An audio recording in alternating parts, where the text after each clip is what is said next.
لقد نصرکم اللہ فی مواطن کثیرۃ ویوم حنین، اللہ اس سے پہلے بہت سے موقعوں پر تمہاری مدد کر چکا ہے بھائی، اور حنین کے دن بھی تمہاری مدد کی تھی جبکہ تمہیں اپنی کثرت پر ناز تھا۔ یہ کب کہا ہے؟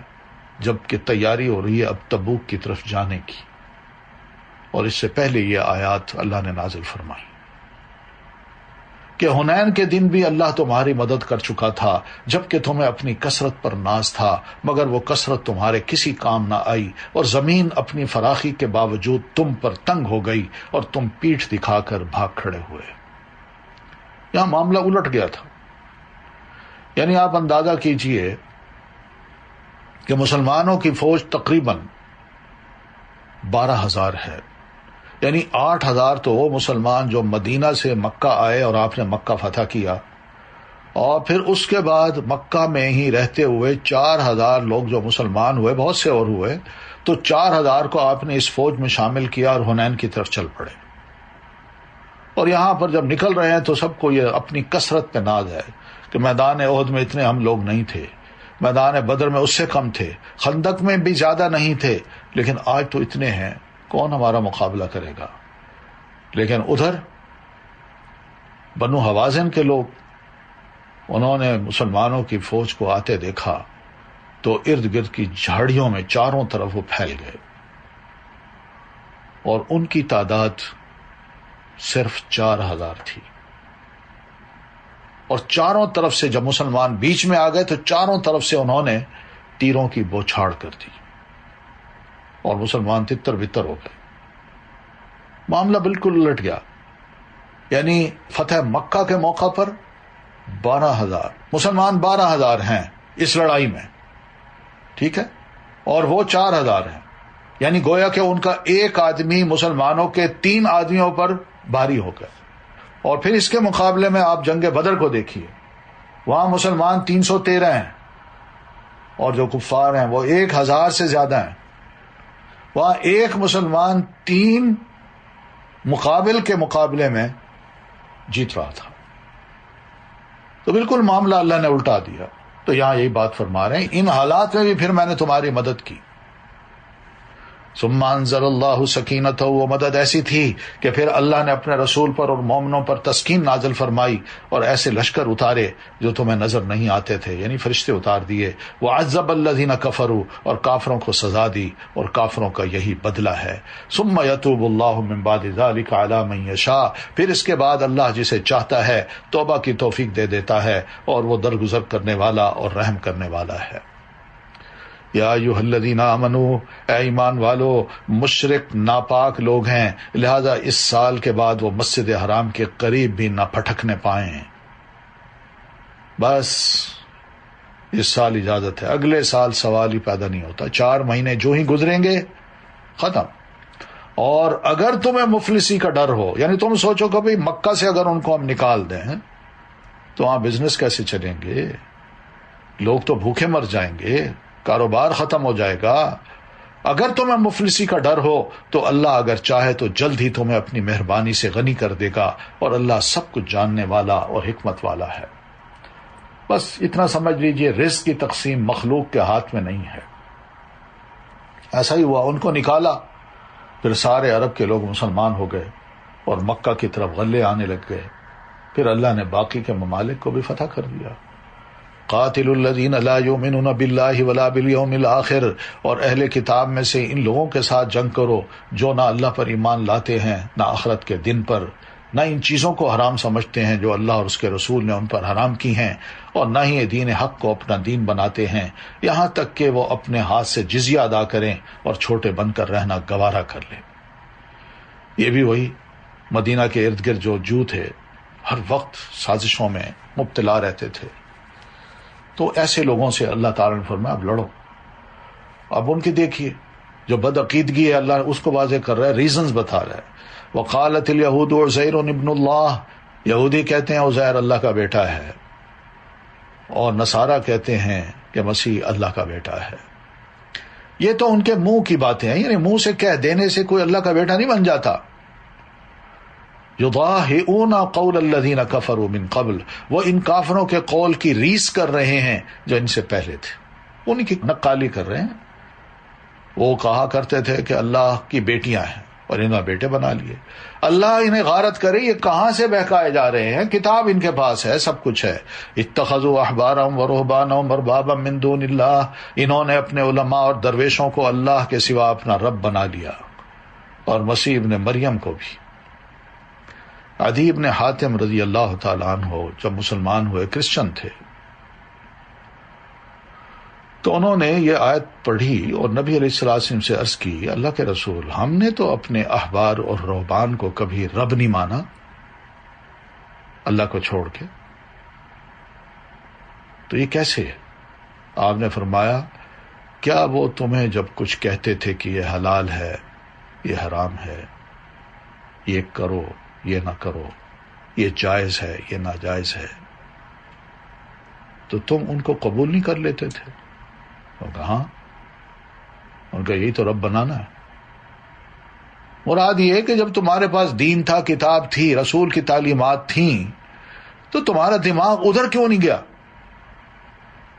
تم نے ان لوگوں کو وہ مقام کیوں دے دیا کہ یہ جو کچھ کہیں گے وہ سچ ہوگا، یا جو کچھ کہیں گے وہ صحیح ہوگا، اور اتنی اندھی عقیدت؟ یہی مطلب ہے رب بنانے کا۔ بات ان کو سمجھ آئی، ان کا ہاں بالکل یہ بات تو ہے، یہ بات تھی واقعی، ہم نے تو کبھی جرت ہی نہیں کی ان سے یہ پوچھیں کیوں، کیسے، کہاں لکھا ہے، کون سی کتاب ہے، انجیل کی کون سی آیت ہے، کبھی ہم نے نہیں پوچھا۔ ہم نے تو آنکھیں بند کر کے ان کی باتوں کو قبول کیا ہے۔ آپ نے فرمایا یہی تو رب بنانا ہے، اور مسیح ابن مریم کو بھی انہوں نے رب بنایا، یعنی اللہ کا بیٹا جو بنا دے تو بتائیے، ہیں وہ ابن مریم، مگر یہ لوگوں کو کہیں وہ ابن اللہ ہیں۔ وما امروا الا ليعبدوا الها واحدا، حالانکہ انہیں ان کی انجیل میں اور ان کی تورات میں یہ حکم دیا گیا تھا کہ ایک اللہ کے سوا کسی کی عبادت نہ کریں، جس کے سوا کوئی الہ نہیں ہے، اس کے بیٹے بنانا گویا کہ بہت سے خدا بنانے ہیں۔ اللہ تعالیٰ ان چیزوں سے پاک ہے جو وہ شریک ٹھہراتے ہیں۔ یریدون ان یطفئوا نور اللہ بافواہہم، وہ چاہتے یہ ہیں کہ اللہ کے نور کو اپنی پھونکوں سے گل کر دیں، لیکن اللہ کو یہ بات منظور نہیں، اس کا دین چلے گا، رہے گا، پھیلے گا، اور وہ اپنے نور کو پورا کر کے رہے گا، خواہ یہ بات کافروں کو کتنی ہی بری لگے۔ والذی ارسل رسولہ بالہدی، وہی تو ہے جس نے اپنے رسول کو ہدایت اور سچے دین کے ساتھ بھیجا۔ ہدایت یہ رسول اللہ صلی اللہ علیہ وسلم کا قول اور عمل اور آپ کے ارشادات ہیں، اور دین حق یہ عقائد ہیں۔ لیظہرہ علی الدین کلہ، تاکہ اس دین کو سب ادیان پر غالب کر دے۔ ولو کرہ المشرکون، خواہ یہ بات مشرکوں کو کتنی ہی ناگوار گزرے۔ تو یہاں غلبے کا مطلب کیا ہے؟ کہ اللہ اس دین کو تمام ادیان سے غالب کرے، بلند کرے، اور سب سے قوی بنا دے، یہاں تک کہ مشرق و مغرب میں یہ دین پھیل جائے۔ یہ دلائل کی بنیاد پہ، دین پر عمل کرنے کی بنیاد پہ، دین کی تعلیمات پھیلانے کی بنیاد پہ یہ دین غالب ہوگا۔ کیونکہ دوسرے جب دیکھیں گے کہ ان کے پاس تعلیم بڑی اچھی ہے، ان کا عمل، ان کا بیہیویئر بہت خوبصورت ہے، یہ فیئر لوگ ہیں، ہم اسی چیز کی تلاش میں ہیں، تو ہم کیوں نہ قبول کریں؟ ورنہ ہمارا اپنا حال اگر برا ہو تو دوسرا فوراً ہی مقابلہ کر کے دیکھتا ہو، کہتے ہیں ہم تو ان سے بھلے اچھے، رکھیں اپنا یہ دین اپنے پاس۔ یا ایھا الذین آمنوا، اے لوگوں جو ایمان لائے ہو، یہودیوں کے اکثر عالم اور درویش لوگوں کے مال ناجائز طریقے سے کھاتے اور اللہ کے راستے سے روکتے ہیں۔ یہ ہمیں بتا دیا ہے مسلمانوں کو کہ پہلے جو درویش لوگ تھے، ان کے علماء تھے، یہ سب غلط طریقے سے لوگوں کے مال کھاتے ہیں۔ کیسے کھاتے ہیں؟ غلط مسئلے، غلط فتوے، غلط قسم کی ٹریڈیشنز، رواج، رسمیں، وہ پھیلا دینی اور چیزیں مسلط کر دینی. تو بس آئے دن ہر روز یا مہینے میں ایک آدھ دفعہ یا 2-3 دفعہ بہرحال کھانے پینے کا ایک سلسلہ ہے جو چل نکلتا ہے ان کا. یہ سب باطل طریقہ ہے. وَيَصُدُّونَ عَن سَبِيلِ اللَّهِ، اور یہ اللہ کے راستے سے روکتے ہیں جو لوگ سونا اور چاندی جمع کر کے رکھتے ہیں اور اسے اللہ کی راہ میں خرچ نہیں کرتے. اللہ کے نبی انہیں آپ دردناک عذاب کی خوشخبری دے دیجئے. تو اس آیت سے ہمیں بھی پتہ چلتا ہے کہ جو علماء سو ہیں اور گمراہ ہیں ایسے لوگوں سے بچنا چاہیے. امام سفیان ابن عیینہ رحمۃ اللہ علیہ ایک بہت بڑے تابعی بزرگ گزرے ہیں، فقیہ بھی ہیں، محدث بھی ہیں، وقت کے امام بھی ہیں. انہوں نے اس دور میں اپنی زندگی میں یہ لفظ کہے تھے کہ ہمارے علماء میں سے جس میں بگاڑ پیدا ہوگا اس میں یہودیوں کی مشابہت پائی جائے گی، اور ہمارے عبادت گزار مشائخ میں جس میں بگاڑ پیدا ہوا اس میں نصرانیوں کی مشابہت پائی جائے گی. علماء یہودیوں کی مشابہت اختیار کر لیں اور عابد وہ عیسائیوں کی، راہبوں کی مشابہت اختیار کر لیں تو بس یہ بگاڑ ہی بگاڑ ہے. پھر مال اینٹنا، جمع کرنا، لوگوں کو کہنا خرچ کرو لیکن خود نہ کرنا. یوم یحمى علیہا فی نار جہنم، جس دن اس سونے اور چاندی کو جہنم کی آگ میں تپایا جائے گا، پھر اس سے ان کی پیشانیوں، پہلوؤں اور پشتوں کو داغا جائے گا اور کہا جائے گا یہ ہے وہ خزانہ جو تم نے اپنے لیے جمع کر رکھا تھا، لہذا اب اپنی جمع شدہ دولت کا مزہ چکھو. کیونکہ اسی سے داغا جائے گا، پیشانی پر، پہلو پر اور پیٹھ پر. پیشانی پر اس لیے کہ آنے والا آیا، اس نے کہا جی غریب آدمی ہوں، اپنا مال تھوڑا سا مجھے دے دیجئے. اس کی پیشانی پہ سلوٹیں آ گئیں. اور آیا، اس نے اصرار کیا، بہت ہی بری حالت ہے، مجبور ہوں. دینے کی بجائے اس کو پہلو دکھا دیا، منہ دوسری طرف کر لیا. ایک اور آیا، اس نے رو دھو کے اپنا حال سنایا مگر اس نے ترس نہ کھایا. اٹھا، منہ موڑا، اس کو پیٹھ دکھائی اور چلا گیا. اللہ فرماتے ہیں پھر میں سزا بھی ایسی دوں گا. جو محبوب چیزیں ہیں نا تمہیں، انہی کے ذریعے سے پھر میں تمہیں سزا دوں گا. بہرحال یہ سب چیزیں جو ہے نا، کہا یہی جاتا ہے کہ جو کسی چیز سے محبت کرے اور اسے اللہ کی اطاعت پر مقدم کر لے تو اسے اسی چیز کے ساتھ عذاب دیا جائے گا. جب ان لوگوں کو اپنا مال جمع کرنا اللہ کی خوشی سے زیادہ عزیز ہے تو انہیں انہی مالوں کے ساتھ عذاب دیا جائے گا. یا پھر اس کا معنی یہ بھی کرتے ہیں کہ جب یہ مال اپنے مالکوں کے نزدیک سب سے زیادہ عزیز ہیں تو یہی مال مالکوں کے لیے آخرت کے گھر میں سب سے زیادہ نقصان دہ ثابت ہوں گے. جس زیور کی زکوٰۃ ادا نہ کی جائے وہ آگ میں لے جانے کا باعث ہے. ام المومنین فرماتی ہیں کہ رسول اللہ صلی اللہ علیہ وسلم تشریف لائے تو آپ نے میرے ہاتھوں میں چاندی کی موٹی موٹی انگوٹھیاں دیکھی. آپ نے فرمایا عائشہ یہ کیا ہے؟ میں نے عرض کیا اللہ کے رسول یہ میں نے اس لیے بنوائی ہیں کہ آپ کی خاطر زیب و زینت اختیار کروں. آپ نے پوچھا کیا تم اس کی زکوٰۃ ادا کرتی ہو؟ میں نے کہا نہیں، یا جو مجھے اس وقت یاد تھا، جو اللہ نے چاہا میں نے کہہ دیا.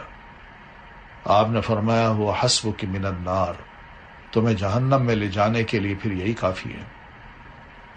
دو ان کی زکوٰۃ. اللہ کے رسول صلی اللہ علیہ وسلم فرماتے ہیں جو سونا یا چاندی والا اس میں اس کا حق ادا نہیں کرتا، یعنی زکوٰۃ نہیں دیتا، اس کے لیے قیامت کے دن آگ کی تختیوں میں سے تختیاں بنائی جائیں گی اور ان کو جہنم کی آگ میں خوب گرم کیا جائے گا اور ان سے اس کے پہلو، ان کی پیشانی اور ان کی پشت کو داغا جائے گا. جب وہ ٹھنڈی ہو جائیں گی تو ان کو دوبارہ گرم کیا جائے گا. اس دن برابر یہ عمل اس کے ساتھ ہوتا رہے گا جس کی مقدار 50,000 سال کی ہوگی، یعنی 50,000 سال تک وہ اس مصیبت میں پڑا رہے گا.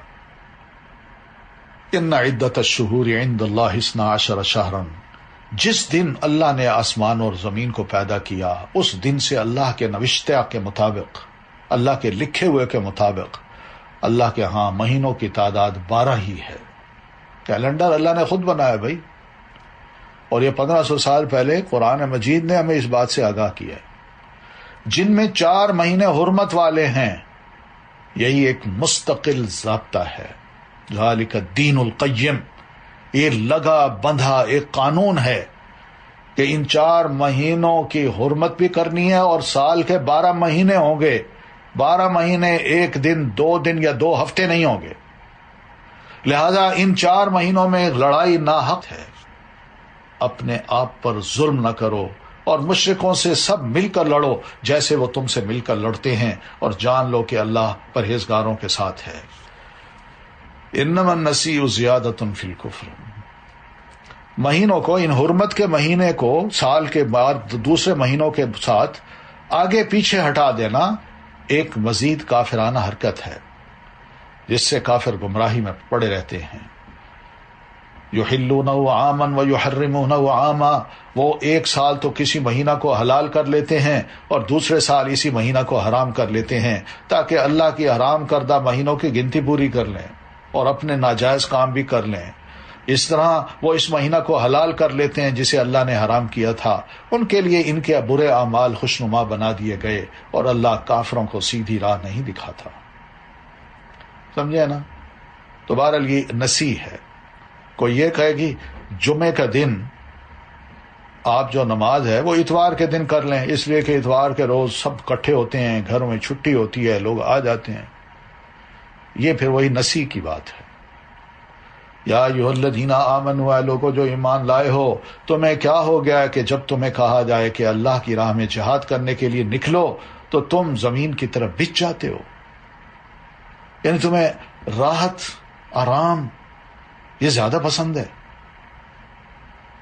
کیا تم نے آخرت کے مقابلہ میں دنیا کی زندگی کو پسند کر لیا ہے؟ حالانکہ آخرت کے مقابلہ میں دنیوی زندگی کا فائدہ بالکل ہیچ ہے۔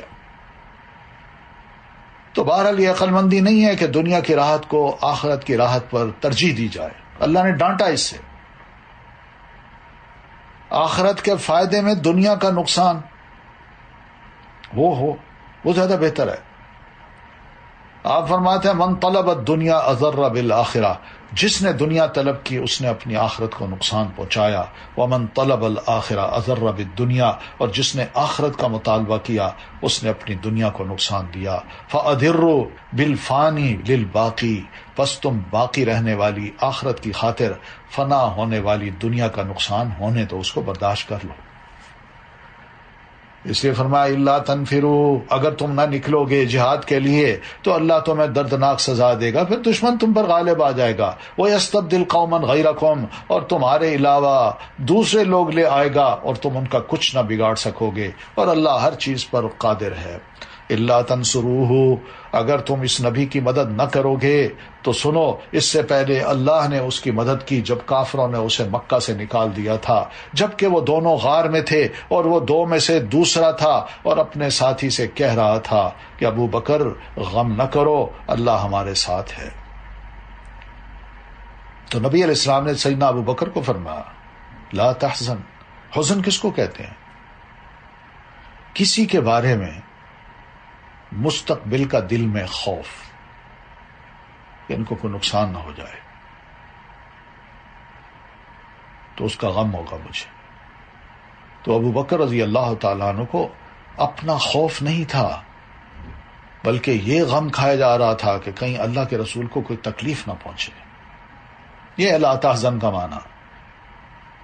تو نبی علیہ السلام نے فرمایا ابو بکر غم نہ کرو، یعنی میرے بارے میں اتنی فکر نہ کرو۔ کیوں؟ ان اللہ معنا، اللہ ہمارے ساتھ ہے۔ رسول بھی پہچانتا ہے کہ ابو بکر کو واقعی بڑی سیریسلی لگاؤ ہے مجھ سے، اور میرے بارے میں ہر وقت فکر مند رہتے ہیں، اور اللہ تعالیٰ نے بھی اس کی تائید کر دی۔ اگر خدا نہ خواستہ حضرت ابوبکر صدیق کے دل میں کچھ اور بات ہوتی تو اللہ تعالیٰ آپ کی اصلاح بھی کرتے، اور ساتھ یہ بھی فرماتے نہیں بھائی یہ تو ایسا بندہ ہے ہی نہیں، ہم جانتے ہیں اس کے دل کی کیفیت۔ مگر اللہ نے بھی اس کی تائید کر دی ہے۔ ان اللہ معنا فانزل اللہ سکینتہ علیہ، پھر اللہ تعالیٰ نے اس پر اپنی طرف سے سکون قلب نازل کیا غار میں ہی۔ اور ایسے لشکروں سے اس کی مدد کی جو تمہیں نظر نہیں آتے تھے. وہ کیا ہوا تھا؟ مکڑی کا ایک جال تھا جو بن دیا گیا تھا وہاں.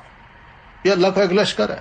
آنے والے آئے, انہوں نے کہا بھائی یہ تو مکڑی کا جال ہے, جس نے جانا تھا وہ تو اس کو توڑ کے اندر جاتا, یہ تو بنا ہوا ہے, اس کا مطلب ہے کوئی اندر ہے ہی نہیں. چلے گئے اور کافروں کے بول کو سر نگوں کر دیا. جو انہوں نے کہا تھا ہم گرفتار کر کے لائیں گے, بچ کے نہیں جا سکتے, 100 اونٹ انعام دیں گے. بہرحال یہ بول تھے ان کے, اور بول تو اللہ ہی کا بالا ہے. واللہ عزیز حکیم, اور اللہ ہر چیز پر غالب اور حکمت والا ہے. انفروا خفافا وثقالا, ہلکے بھی نکلو اور بوجھل بھی. یعنی کوئی ہتھیار ہیں تو کوئی بات نہیں, وہ پہن لو, بوجھل ہو کے بھی نکلو, اور نہیں ہے تو جو کچھ ہے اس کو لے کے ہلکے بن کے پھر بھی نکلو. نکلنا ضرور ہے. وَجَاهِدُوا بِأَمْوَالِكُمْ وَأَنفُسِكُمْ فِي سَبِيلِ اللَّهِ, اور اپنے مال اور جانوں سے اللہ کی راہ میں جہاد کرو. یہی بات تمہارے حق میں بہتر ہے اگر تم جانتے ہوتے. لَوْ كَانَ عَرَضًا قَرِيبًا وَسَفَرًا قَاصِدًا, اگر دنیوی فائدہ قریب نظر آتا اور سفر بھی واجبی سا ہوتا تو یہ منافق آپ کے ساتھ ہو لیتے. کیونکہ تبوک جانا تھا, تقریباً مدینہ سے تبوک کا فاصلہ 800 کلومیٹر کے لگ بھگ ہے. تو مسلمانوں کو تو اللہ نے ابھارا, بھائی مت گھبراؤ, نکلو تبوک کے لیے. لیکن منافق, ان کے بارے میں اللہ یہ فرماتے ہیں کہ دنیوی فائدہ اگر فوراً نظر آتا اور سفر بھی واجبی سا ہوتا, بس تھوڑی دور ہے, آدھا دن ہے, 1 دن ہے, چلیں گے واپس پہنچ جائیں گے, تو یہ ضرور آپ کے ساتھ ہو لیتے. مگر یہ مسافت اتنی لمبی انہیں کٹھن معلوم ہوئی, تو لگے اللہ کی قسمیں کھانے, اور آپ کے پاس آ کے معذرت کرنے لگے, ہم نہیں جا سکتے. اور کیا کہتے, اگر ہم تمہارے ساتھ نکل سکتے تو ضرور نکلتے, کچھ مجبوریاں ہیں. اور نبی علیہ السلام فرماتے ٹھیک ہے, ٹھیک ہے, یہ لوگ اپنے آپ کو ہی ہلاک کر رہے ہیں, اور اللہ خوب جانتا ہے کہ یہ لوگ یقیناً جھوٹے ہیں. تو بہرحال سمجھدار تھے, اپنی وقتی طور پر ان کی جو سمجھ تھی وہ یہی تھی کہ یہ جائیں گے, اتنی بڑی طاقت سے لڑیں گے, تبوک اور رومن فورسز, تو یہ مار کھائیں گے, ختم ہو جائیں گے, پھر مدینہ ہمارا ہوگا. ہم کیوں مریں؟ ہم کون سے ان کے ساتھ ہیں؟ ہمیں یہ پسند کہاں کرتے ہیں؟ اللہ فرماتے ہیں یہ اپنے آپ کو ہلاک کر رہے ہیں. عفا اللہ عنک, اللہ کے نبی اللہ آپ کو معاف کرے, آپ نے انہیں کیوں پیچھے رہنے کی اجازت دے دی؟ جو بھی آتا ہے قسمیں کھاتا. آپ فرماتے کوئی بات نہیں, نہ جاؤ. جب تک آپ پر یہ واضح ہو جاتا کہ ان میں سے سچے کون ہیں اور جھوٹے کون, ساتھ چلتے آپ کے, آپ کہتے سب چلو, تو پتہ چل جاتا کہ کون سچ ہے, بولتا ہے جو کہتا ہے جناب ہم بھی مسلمان ہیں, آپ حکم تو دیں. وَيَقُولُونَ طَاعَةً, کہتے ہیں جناب اطاعت کو تو ہم نے لازم کر رکھا ہے, آپ حکم تو دیں, بات مانیں گے. تو ذرا آپ حکم دیتے نا, چلو, پھر پتہ چلتا کون سچا ہے اور کون جھوٹا ہے. یہاں پر ایک بڑی اہم بات جو پتہ کی ہے وہ یہ ہے کہ نبی صلی اللہ علیہ وسلم سے اللہ تعالیٰ جب ایڈریس کر رہے ہیں فرماتے ہیں عفا اللہ عنک. یہ مہربانی اور شفقت ہے اللہ تعالیٰ کی کہ اللہ تعالیٰ نے آپ پر جو غلطی ہے اس کی تنبیہ سے پہلے عفا اللہ عنک فرمایا ہے, اللہ آپ کو معاف کرے. تو یہ گفتگو ایسی ہونی چاہیے. وہ اپنے لوگ ہوتے ہیں نا, ان کو بھی اس طرح اپنائیت کا احساس دلا کے بات کرنی چاہیے کہ نفرت نہ کریں. لا یستأذنک الذین یؤمنون باللہ والیوم الآخر, جو لوگ اللہ پر اور آخرت کے دن پر ایمان رکھتے ہیں وہ آپ سے ایسی رخصت نہیں مانگتے کہ انہیں اپنے مال اور جانوں سے جہاد کرنے سے معاف رکھا جائے. وہ تو نکل پڑتے ہیں اور اللہ پرہیزگاروں کو خوب جانتا ہے. انما یستأذنک الذین لا یؤمنون باللہ, آپ سے رخصت صرف وہی لوگ مانگتے ہیں جو اللہ پر اور آخرت پر ایمان نہیں رکھتے اور ان کے دل شک میں پڑے ہوئے ہیں اور اپنے اسی شک میں وہ متردد ہیں. ولو ارادوا الخروج, اگر ان کا نکلنے کا ارادہ ہوتا جنگ تبوک کے لیے تو وہ اس کے لیے کچھ تیاری بھی کرتے, لیکن اللہ کو ان کی روانگی ناپسند ہی تھی, لہذا اس نے انہیں سست بنا دیا اور کہہ دیا گیا کہ تم بیٹھ رہنے والوں کے ساتھ بیٹھے ہی رہو. لو خرجوا فیکم, اور اگر وہ نکل بھی آتے تو تمہارے اندر خرابی ہی کا اضافہ کرتے. ولا اوضعوا خلالکم, اور تمہارے درمیان فتنہ پردازی کے لیے ادھر ادھر دوڑتے پھرتے. وفیکم سماعون، پھر تم میں بھی کچھ ایسے لوگ ہیں جو ان کی باتیں دھیان سے سنتے ہیں.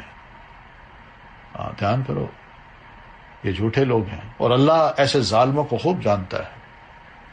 تو منافق تو یہی چاہتا ہے کہ جو مومن ہیں، ایمان والے ہیں، ان میں کسی طرح فساد پیدا کر دوں. وہ فساد یوں کہ وہ مسلمانوں کو معاملات انتہائی سنگین بتا کر ان میں بزدلی اور ناکامی پیدا کر دیتے ہیں. چغل خوری کے ذریعے مسلمانوں میں عداوت اور بغض ڈال دیتے ہیں اور بعض لوگوں کی باتیں بعض لوگوں کو بڑھا چڑھا کر بتاتے ہیں. یہ ہے فساد کی ساری صورتیں. لقد ابتغوا الفتنة من قبل، یہ لوگ اس سے پہلے بھی فتنہ انگیزی کر چکے ہیں اور آپ کے امور کو درہم برہم کرنے کے لیے الٹ پھیر کرتے رہے ہیں تاکہ اللہ کا سچا وعدہ یعنی اسلام کے غلبہ کا وقت آ گیا اور اللہ کا حکم غالب ہوا جبکہ یہ ناک بھون چڑھا رہے تھے. ومنہم، اور ان میں سے کوئی ایسا بھی ہے جو کہتا ہے مجھے رخصت دیجئے اور فتنہ میں نہ ڈالیے. یہ بھی دیکھیے، کہتا ہے مجھے لے جائیں گے وہاں، میں اچھا بھلا خوبصورت آدمی ہوں، وہاں مجھے خوبصورت عورتیں نظر آئیں گی مخالف فوج کی جو رومن ہے، تو لڑائی نہیں ہو سکے گی، میں تو پھر انہی کے پیچھے پڑ جاؤں گا. یہ بھی اس طرح کی زبان رکھنے والے یا اس طرح کی باتیں کرنے والے بھی بے حیا قسم کے لوگ تھے. اللہ فرماتے ہیں اللہ فی الفتنۃ سقطوا، سن رکھو فتنہ میں تو یہ لوگ پہلے ہی پڑے ہوئے ہیں اور جہنم ایسے کافروں کو گھیرے ہوئے ہے. یہ فتنہ ہی ہے نا کہ نہ ادھر کے نہ ادھر کے. ان تصبک حسنۃ تسؤہم، اگر آپ کو کوئی بھلائی ملے تو انہیں بری لگتی ہے کہ مسلمانوں کو بھلائی کیوں ملی.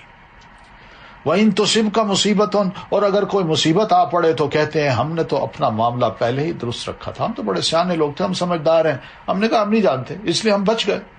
بے وقوف ہیں یہ لوگ. وَهُمْ فَرِحُونَ، پھر وہ خوش خوش واپس بھی چلے جاتے ہیں. اچھا ہوا مصیبت تو پڑی ان پہ. قُل لَن يُصِيبَنَا إِلَّا مَا كَتَبَ اللَّهُ لَنَا، ان سے کہیے ہمیں اگر کوئی مصیبت آئے گی تو وہی آئے گی جو اللہ نے ہمارے مقدر کر رکھی ہے. یہ آج بھی یہ وبا جو ہے اس کے بارے میں ہم یہی آیت یاد رکھیں، ہمیں کوئی مصیبت آئے گی تو وہی آئے گی جو اللہ نے ہمارے مقدر کر رکھی ہے. بس یہ خوف نہیں کھانا چاہیے. بچے ضرور، انسان بچے ضرور وائرس سے. جو ہدایات ہیں ڈاکٹروں نے دی ہیں، گورنمنٹ نے دی ہیں، ان پر عمل ضرور ہونا چاہیے. اس کے باوجود بھی پھر بھی یقین یہ رکھے کہ گھر بیٹھے جتنی بھی احتیاطیں کر لی جائیں، اگر اللہ نے میرے مقدر میں کوئی تکلیف یا مصیبت لکھی ہوئی ہے تو وہ ضرور آئے گی. اس لیے فرمایا وعلی اللہ فلیتوکل المؤمنون، لہذا مومنوں کو اللہ ہی پر توکل کرنا چاہیے. قل هل تربصون بنا، ان سے کہیے تم ہمارے حق میں جس چیز کا انتظار کر سکتے ہو وہ یہی ہے کہ ہمیں دو بھلائیوں میں سے کوئی ایک بھلائی مل جائے، یعنی یا تو ہم شہید ہو جائیں اور شہادت کا درجہ پا لیں، یا کامیاب ہو کے مال غنیمت سمیت واپس آئیں. اور ہم تمہارے حق میں جس چیز کا منتظر ہیں وہ یہ ہے کہ اللہ تمہیں اپنے ہاتھ سے خود سزا دیتا ہے یا ہمارے ہاتھوں دلواتا ہے. فتربصوا انا معکم متربصون، لہذا تم بھی انتظار کرو، ہم بھی تمہارے ساتھ انتظار کرتے ہیں، دیکھیں کیا ہوتا ہے. قل انفقوا طوعا او کرہا، ان سے یہ بھی کہیے تم خواہ خوشی سے خرچ کرو یا بادل نخواستہ. لن یتقبل منکم، تمہاری اس منافقت کی وجہ سے یہ صدقہ قبول نہیں کیا جائے گا کیونکہ تم فاسق لوگ ہو. کوئی صدقہ قبول نہیں ہوگا. تو دنیا میں بے ایمانی کی وجہ سے اللہ تعالیٰ کو کوئی نیک عمل قبول نہیں ہوتا. بس اگر یہ بے ایمان انسان کوئی نیکی کے کام بھی کرے، جیسا کہ رشتہ داریاں ملانا ہے، ٹوٹے ہوئے کو جوڑنا ہے، شدید حاجت مند کی مدد کرنا ہے، تو ان نیک اعمال پر اس بے ایمان کو کوئی اجر و ثواب نہیں دیا جاتا اور نہ ہی وہ ان کے ساتھ آخرت میں فائدہ اٹھا سکے گا. لیکن ان اعمال کے بدلے اسے دنیا میں ہی کھلا پلا دیا جاتا ہے. وَمَا مَنَعَهُمْ أَن تُقْبَلَ مِنْهُمْ نَفَقَاتُهُمْ ان سے ان کے نفقات قبول نہ ہونے کی وجہ صرف یہ ہے کہ انہوں نے اللہ اور اس کے رسول کا انکار کیا، اور اگر نماز کو آتے ہیں تو ڈھیلے ڈھالے، اور اگر کچھ خرچ کرتے ہیں تو بادل ناخواستہ ہی خرچ کرتے ہیں۔ تو ہونا تو یہی چاہیے تھا کہ دنیا کے سارے کام چھوڑ کے انسان نماز کے لیے فوراً اٹھے اور ایکٹیو ہو کے فوراً مسجد چلے۔ نماز سے ہی مسلمان کو راحت ملتی ہے۔ آپ فرماتے ہیں حبب الیہ من الدنیا النساء والطیب، دنیا میں سے میرے نزدیک عورت اور خوشبو کی محبت ڈال دی گئی ہے، اور میری آنکھوں کی ٹھنڈک نماز میں رکھی گئی ہے۔ ایک آدمی نے کہا کاش میں نماز پڑھ لیتا تو سکون پا لیتا، تو دوسرے لوگوں نے گویا اس کے اس انداز پر عیب لگایا، تو اس نے کہا کہ میں نے رسول اللہ صلی اللہ علیہ وسلم سے سنا ہے، آپ فرماتے ہیں یا بلال اقم الصلاۃ ارحنا بہا، بلال نماز کی اقامت کہو، ہمیں اس سے راحت پہنچاؤ۔ تو اس کو عیب کیوں سمجھا جاتا ہے؟ لہذا فلا تعجبک اموالہم ولا اولادہم، ان لوگوں کے مال، یعنی بڑے امیر لوگ ہیں، اولاد، اور یہ بڑی زبردست نسلیں ہیں ان کی، آپ کو تعجب میں نہ ڈالیں۔ اللہ تو یہ چاہتا ہے کہ انہی چیزوں کے ذریعے انہیں دنیا کی زندگی میں سزا دے، اور جب ان کی جان نکلے تو اس وقت نکلے جب یہ بے ایمان ہو۔ تو بہرحال مال اور اولاد دنیا میں فتنے اور آزمائش کا باعث ہے، مسلمان کے لیے بھی ہے، دوسرے بے ایمان کے لیے بھی ہے، لیکن جو اس آزمائش سے اور فتنے سے محفوظ ہو جاتا ہے، بچ نکلتا ہے، اللہ کو نہیں بھولتا، صبر کرتا ہے، وہ کامیاب ہے، ورنہ نہیں ہے۔ وَيَحْلِفُونَ بِاللَّهِ إِنَّهُمْ لَمِنْكُمْ، اور یہ لوگ اللہ کی قسمیں کھا کر کہتے ہیں کہ ہم تم ہی میں سے ہیں، ہم بھی مسلمان ہیں، حالانکہ وہ ہرگز تم میں سے نہیں، بلکہ یہ ڈرپوک لوگ ہیں۔ اگر یہ کوئی پناہ کی جگہ یا غار یا سر چھپانے کی جگہ پا لیں تو یہ تیزی سے دوڑتے ہوئے وہاں جا چھپیں۔ ان کی یہ حالت ہے، اتنے بزدل ہیں یہ لوگ۔ وَمِنْهُمْ، اور ان میں سے کوئی ایسا بھی ہے جو صدقات کی تقسیم میں آپ پر الزام لگاتا ہے کہ آپ نے صحیح تقسیم نہیں کی۔ فَإِنْ أُعْطُوا مِنْهَا، اور اگر انہیں اس تقسیم میں سے کچھ مل جائے تو خوش ہو جاتے ہیں، اور اگر نہ ملے تو فوراً ناراض ہو جاتے ہیں اور ایسی باتیں کرتے ہیں۔ تو دنیاوی غرض سے دین سے ناراض ہونا، دین سے خوش ہونا، یہ بھائی اچھا دین نہیں ہے، یہ اچھا ایمان نہیں ہے۔ وَلَوْ أَنَّهُمْ رَضُوا مَا آتَاهُمُ اللَّهُ وَرَسُولُهُ، کیا ہی اچھا ہوتا اگر وہ اس پر راضی ہوتے جو اللہ اور اس کے رسول نے انہیں دیا تھا، اور کہتے کہ اللہ ہمارے لیے کافی ہے، اللہ ہمیں اپنے فضل سے بہت کچھ دے گا، اور اس کا رسول بھی، ہم اللہ ہی کی طرف رغبت رکھتے ہیں۔